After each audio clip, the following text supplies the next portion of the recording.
Tem notícia que dá raiva e tem notícia que dá medo. Bom, hoje tem as duas coisas, porque o time não vence, soma 2 pontos em 4 jogos, tem Grenal pela frente decisivo e o fantasma do Z4 está na arquibancada. Como se não bastasse, dívida milionária com prazo curto a ser pague. Bom, janela de transferências. Tudo isso e muito mais, tu acompanha a partir de agora no Inter em Campo, depois da nossa vinheta.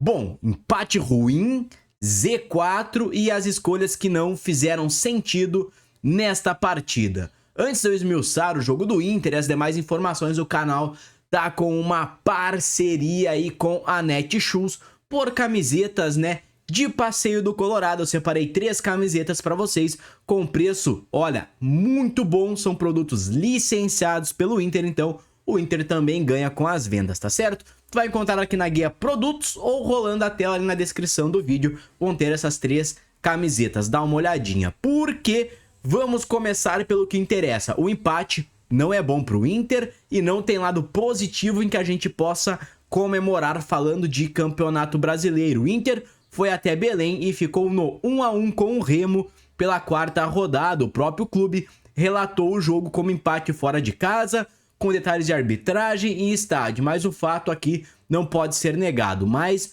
2 pontos perdidos para o Inter, que é um time que, se quer alçar voos maiores, vai ter que começar a vencer, né, contra adversários, pelo menos na prática, mais fracos. Bom, quando tu abre a tabela e vê, né, aquele soco no estômago. 2 pontos em 12 disputados, um aproveitamento muito ruim. Z4 está ali, né, volta a ser rotina, né, parece que a gente, né, está revivendo ano passado, falando em Campeonato Brasileiro, tá?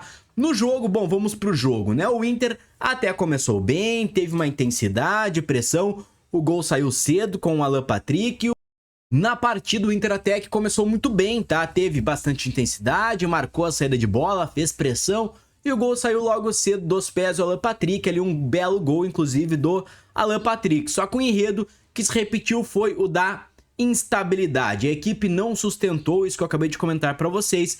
Caiu no segundo tempo e o adversário cresceu na partida, né? Eles empataram também, não muito depois aí do Inter ter aberto o placar. O que mais irrita o torcedor nessa partida é quando o Inter tá mal e as escolhas seguem um pouco confusas, né, em quesitos de mudar a partida. O Borré segue como um atacante mais adiantado, mesmo com a presença do Alejandro, que em tese, tá, seria para ser esse centroavante mais colocado ali. O Borré talvez um pouco mais recuado. O Bruno Gomes improvisado, tá? Para muita gente não seria a melhor opção para lateral direita. E na defesa, né, a gente tem aquele cenário de que falta jogadores e que a bola aérea pode virar um problema a qualquer momento, e virou, né? E tem um ponto que ainda virou debate. O gol sofrido veio num lance em que Rocher não encaixa e dá rebote, né? Bateu roupa ali, mais uma falha do Rocher, que vem se mostrando um goleiro, no mínimo, tá inseguro. Bom, resumo da ópera, o Inter foi até Belém, empatou a partida.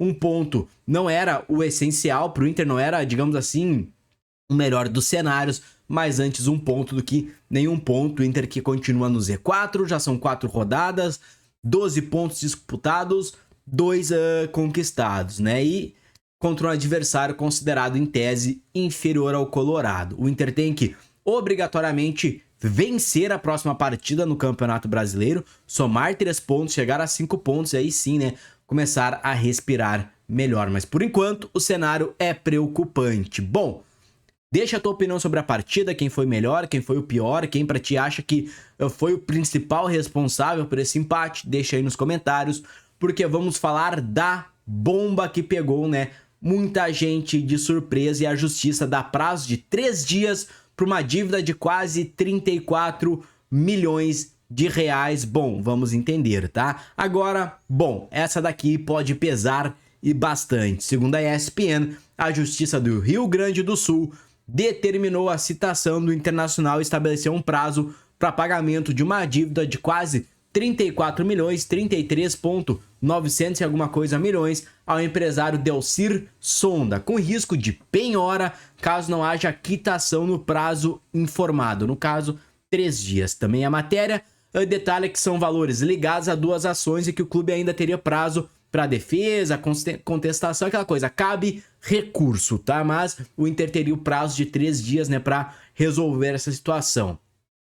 Para a gente entender um pouco melhor, os processos envolvem uma cobrança relacionada à contratação de D'Alessandro lá em 2008, com percentuais e valores atualizados, tá? E outra ligada ao empréstimo feito por Sonda ao clube em 2018, 10 anos depois, no caso, também atualizado com correções e honorários, tá? O Terra repercutiu também o caso, destacando o prazo curto e os 3 dias de valor acima de 33, né, milhões para pagar esta quitação, né? Um valor muito alto, um valor muito considerável para um Inter que, financeiramente falando, tem que se ajustar, tá?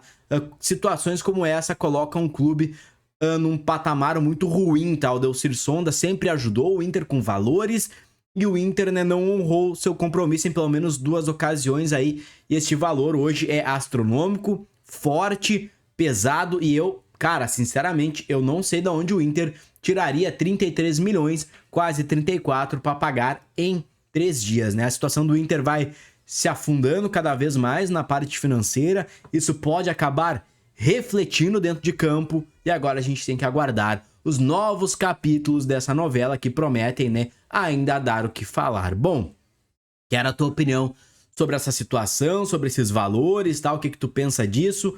Aqui embaixo nos comentários. Bom, se dentro de campo a coisa não vai bem, tá? Pro lado dos cofres também não. Vamos falar da defesa e o mercado da bola, tá? Como tá a situação do Inter no mercado da bola? O Inter sabe que o principal problema hoje é defensivo. Com a janela fechando agora, no dia 13 de março, não tem muito tempo para pensar ou sonhar com grandes contratações, tá? O diretor executivo Fabinho Soldado falou sobre isso. Disse que o clube está aberto a oportunidades, atento ao mercado, mas que qualquer movimento precisa ser viável financeiramente dentro da atual realidade. Ou seja, pessoal, podemos descartar, tá, a contratação de um zagueiro nesta janela de transferência. Esse é o clássico, clássico conversa que alimenta. Tipo, ó, pode chegar aí, de repente, o Inter tá atento, mas se aparecer uma oportunidade de mercado, e aí? Com a janela se encerrando no dia 13 de março, daqui a pouquíssimos dias, contando fim de semana, tudo junto, eu acho muito pouco tempo, ó. Muito e pouco na mesma frase, não combina, mas é pouco tempo para alguém que precisa de um zagueiro xerifão afirmado que resolva o problema, tá? Eu não acredito na chegada de um zagueiro, não pelo menos um zagueiro de nível que vai ajeitar o setor defensivo do Inter, tá? Seria mais um jogador de atacado, aquele cara que tá sem clube, que já sabe não tá em grande fase, vai vir para tentar recuperar o seu futebol de outros momentos, enfim, papapi, papapá. Bom, ponto. Eu não acredito na chegada de um zagueiro, embora muito se especulou do Diego Carlos e também do Dantas, tá? E ambos foram descartados, pelo menos por um momento. O Dantas, o Novo Horizontino, já foi descartado de forma oficial e o Diego Carlos, né, tem ainda um rumor de uma negociação, mas a direção também anteriormente já descartou. Então, o recado, acho, para nós é muito simples, tá? Talvez não chegue um zagueiro aí para ajudar o Inter neste restante Campeonato Brasileiro, né, e Copa do Brasil, que são as competições que o Inter vai disputar. Então deixa tudo, né, num cenário muito preocupante, na minha opinião, tá? O Inter que vem fazendo um bom Campeonato Gaúcho, é verdade, tá? Mas, acima de tudo, um bom Campeonato Gaúcho, porque o time aqui do lado também não tá bem, né? Então, talvez a gente tenha que começar a medir na balança. Será que o Gauchão é parâmetro? Porque nos 4 primeiros jogos de Campeonato Brasileiro, o Inter não somou pontos, bem dizer, somou 2 pontos em 12, né? Então, tudo isso é um sinal de alerta aí pro Colorado, que vive momentos nebulosos aí, pelo menos financeiramente falando, e no Campeonato Brasileiro, acho que o Gauchão tá ajudando a dar uma mascarada em alguns problemas, tá? Tô preocupado, tô aqui trazendo pra vocês, eu quero saber agora a opinião de vocês sobre o empate do Inter, né? Bom, fora de casa talvez não seja considerado ruim o empate, mas o Inter perdeu 2 jogos dentro do Beira-Rio, tá? Então, Comenta aí a tua opinião, eu quero muito saber. Por hoje é só, o Inter em Campo tá chegando ao fim e a qualquer momento eu tô de volta pra gente falar de Inter aqui no YouTube. Falou, valeu!